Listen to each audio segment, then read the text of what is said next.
Hello Amlan, hello world. Napo ko karon diri sa among church, the Church of Jesus Christ of Latter-day Saints. Gusto na kong mo-share ninyo sa akong gusto i-share karon nga Sunday. Makita kini sa Old Testament sa Holy Bible sa Psalm chapter 128 verse 1. Ningon diri, "Blessed are all who fear the Lord, who walk in obedience to Him." So panalanginan no katong tanan may kadlukon sa Ginoo, who walk in obedience to Him. Kato nagalakaw nga nagasunod sa makasuguan ni Jesucristo. Panalanginan niya. Wow. So napili ra nako ning verse karon sa Bible.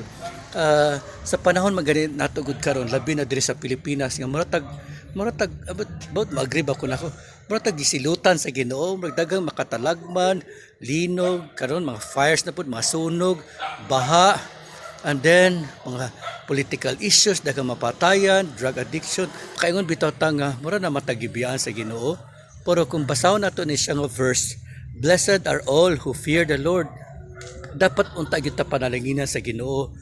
Pero makonclude pud nako nga since wala man ta kayo panalangini sa Ginoo karon, bisag palangga kay niya ta, tungod gyud siguro ni nga wala kitay kahadlokon sa Ginoo. Ato ra sayon-sayonon nga sundon siya. Kung pwede po nato siya dili sundon, okay ra po nato. So murag wala kay ta ni barog sa atong ugot nga pagtuo kay Hesukristo or pagpili sa iyang mga kasuguan.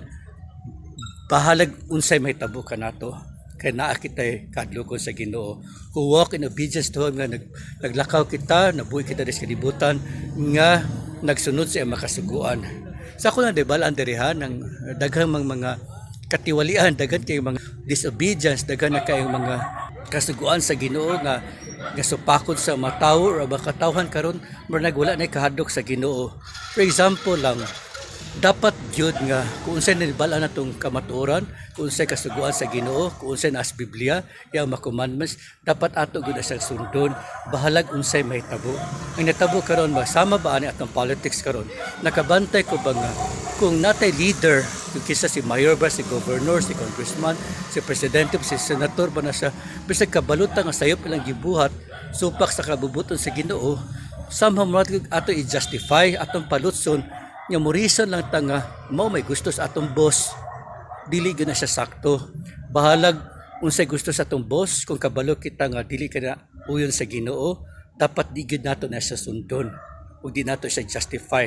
Dapat dawaton gyud nato ka na nga sayop ka na siya, dili na gusto sa Ginoo ug pwede tang silutan sa Ginoo tungod sa atong mga ginabuhat nga wala ni uyon sa kagustuhan sa Ginoo ug dili ta panalanginan niya tungod sa atong disobedience. So ako lang kong message ninyo nang dapat natay baruganan, we have to be always honest bitaw, stand truth with our faith in the Lord Jesus Christ, obey His commandments as much as we could.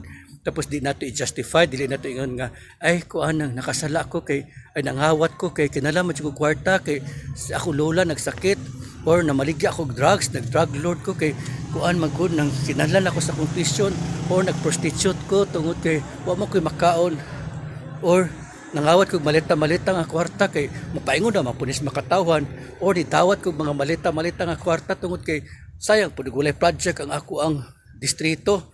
Dili ko na siya pwede.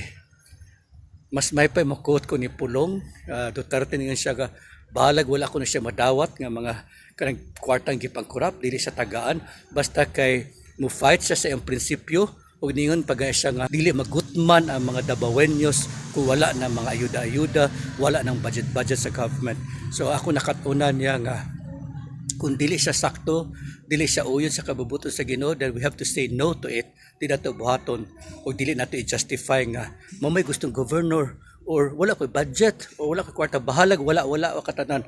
As long as nagsunod tas kasuguan sa Ginoo, dapat na gyud tay ugot nga pagtuo katungod sa atong obedience sa atong Ginoo sa Jesucristo, panalanginan gyud ta niya. So opposite, kung mo-violate niya tungod sa itong pagkatalawan o sa itong pagkadalo, tungod ka ito i-justify at magipagbuhat bisag sayop, then there could be like destruction. Imbes blessing at madawat, tungod ka nag-disobey kita sa Ginoo, tunglo or curse na mga madawat. Kanin tanan na akong gi-share in the name of Jesus Christ. Amen. Thank you for listening.